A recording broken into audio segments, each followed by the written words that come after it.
being stable is that when stress goes down and energy goes up, that's fulfillment. Focus on the things that you can control, and you don't focus on the things you can't control. Emotions have come up, you've been triggered. In that moment, you need to make a decision.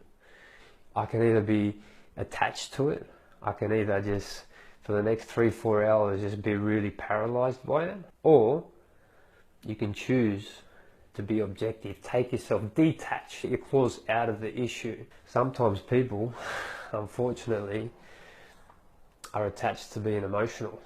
For whatever reason, there's unresolved issues inside, so that when these emotions come up later in life, and they always do if you don't resolve them, it feels safe, it feels normal, it feels kind of like home. Now, Alfred Adler, I've talked about in another video that, you know, your emotions are predetermined from when your childhood environment. So if your dad worked a lot, or if your mum was always away, or if you just didn't get as much nurturing as you wish you could have, or subconsciously there just wasn't an ideal scenario where you got all the love and care that you needed, that causes insecurities. More often than not, if you're emotionally unstable, there's a good chance that there's some turbulent ride you went through when you were. To understand that whoever was involved with whatever the scenario wasn't consciously wanting to hurt you on purpose. Understand, if that person's being violent to others,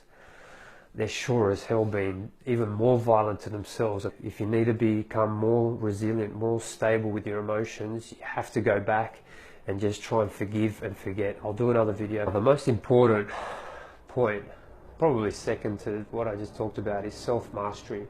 It's how you think, it's how you feed yourself, how you move yourself, it's how much downtime you allocate for yourself.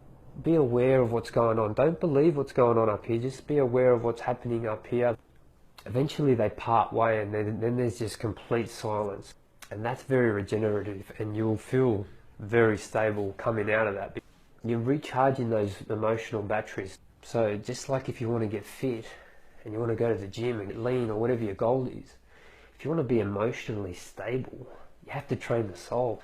The spirit, on the other hand, likes a bit of expression, it likes to move, it likes to create, it likes to do things that it gets to show its flair. You know, when you master yourself in every way, you're too content to not be swept up by what nature throws at you. You're so happy and comfortable in your shoes. You're just loving life without any material flashy objects. Emotionally stable is it's a byproduct of just being very comfortable in your own shoes. It's a byproduct of just knowing wholeheartedly that you're okay by yourself. Solitude builds fortitude.